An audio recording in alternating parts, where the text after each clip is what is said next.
சாய்ராம், என் அன்பு செல்லமே, உன்னுடனே இருந்துகிட்டு உனக்கு தெரியாமல் பல திட்டங்களையும் பல விஷயங்களையும் செய்து கொண்டு உனக்கு எதிராக காய் நகர்த்தி கொண்டு இருப்பவர்கள் சீக்கிரமாகவே அவர் மனம் திருந்துவார்கள். என்னுடைய தங்கமே, உன்னிடமிருந்து அனைத்தையுமே பெற்றுக் கொள்கிறார்கள்.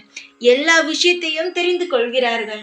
ஆனால் அவர்கள் உனக்கு எதிராக ஒரு விஷயத்தை செய்து உன்னை எந்த இடத்தில் சிக்க வைக்கலாம், எப்பொழுது உன் வாழ்க்கையை நாசமாக்கலாம், இப்படியே இருக்கிறார்கள். அது யாரும் என்று உனக்கு தெரியும். இவர்தான் இப்படி என்று உனக்கு தெரியும். ஆனால் அதை வெளியில் காட்டிக்கொள்ள கூட முடியாமல் எல்லாவற்றையும் அனுசரித்து கொண்டு இருக்கிறாய்.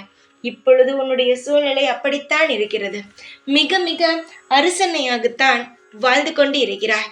தங்கமே, நீ உன் வாழ்க்கையில் எவ்வளவோ பெயரிடம் விட்டு கொடுத்து வாழ்ந்து கொண்டிருக்கிறாய். இந்த நொடி நீ வாழ்ந்து கொண்டிருக்கிறாய் என்றால் இதற்கு முன்பு எத்தனையோ நபர்களிடம் எவ்வளவோ வார்த்தை உன்னை கஷ்டப்படுத்துவது போல் பேசினாலும் சரி பரவாயில்லை, நம் குடும்பம் தானே என்று விட்டு கொடுத்து வாழ்ந்தாய். தங்கமே, அவர்கள் அனைவரும் உன்னை புரிந்து கொள்ளவில்லை என்ற ஒரு கஷ்டமும் உனக்கு இருக்கிறது. ஆனால் நான் இப்பொழுது சொல்கிறேன், இனி நீ அனுசரிக்கவே வேண்டாம். அவர்களே உன்னை புரிந்து கொள்வார்கள். எப்படிப்பட்ட ஒரு நல்ல ஒரு குணமுள்ள ஒரு பிள்ளையை, ஒரு உறவை நாம் இழந்து விட்டோமே என்று கவலைப்பட்டு மீண்டும் திரும்ப உன்னையே தேடி வருவார்கள். நிறைய இடத்தில் இப்பொழுது அவர்கள் அவமானப்பட்டு கொண்டு தான் இருக்கிறார்கள். தங்கமே, உன்னுடைய வாழ்க்கையில் நீ பார்த்த கஷ்டங்கள் எல்லாம் அதிகம்.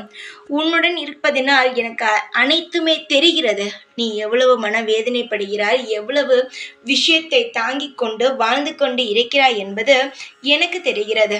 அதனால் சொல்கிறேன், பல பேர் உன்னை எவ்வளவோ காயத்தால் வார்த்தைகள் பேசினாலும் நீ அனைத்தையுமே விட்டு கொடுத்து வாழ்ந்தாய். தங்கமே, இதற்கு பிறகு உன் வாழ்க்கையில் எந்த ஒரு கஷ்டமும் வராது. எந்த ஒரு தேவையில்லாத ஒரு குழப்பமும் வராது. என்னுடைய பிள்ளை நீ. உன்னை வாழ வைத்து உன்னை கரை சேர்ப்பது மட்டுமே இந்த சாயுடைய வேலை. இந்த சாயை நீ சாதாரணமான ஆள் என்று நினைத்து விட்டாய் போல். எல்லாம் கஷ்டம்தான் தருவார் சாய். இதற்கு பேர் எப்படி நம் வாழ்க்கையில் இஷ்டமானதை தருவார் என்று நீ தவறாக சில விஷயங்களை நினைத்து கொண்டே இருக்கிறாய். நீயே வியப்பாய்.